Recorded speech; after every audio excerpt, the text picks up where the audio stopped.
বন্ধুরা, তোমরা সবাই কেমন আছো? আশা করছি ভালো আছো। তো আজকে একটা ভিডিও তোমাদের সঙ্গে শেয়ার করছি ছোট্ট।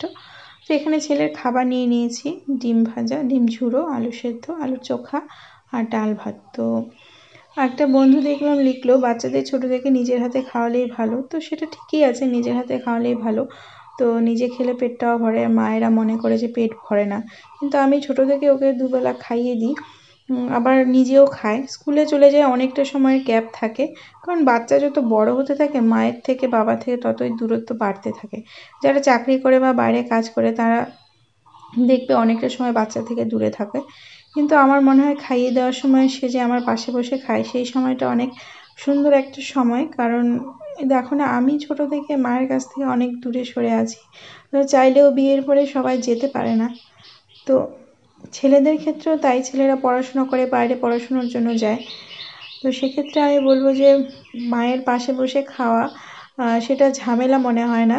সে 2-3টে বাচ্চা থাকলে অসুবিধা হতেই পারে, কিন্তু একটু সময় নিয়ে ওই সময়টুকু পাশে বসে খাওয়ানো যে কী মজা, সেটা যারা বসে খাওয়ায় তারাই জানে।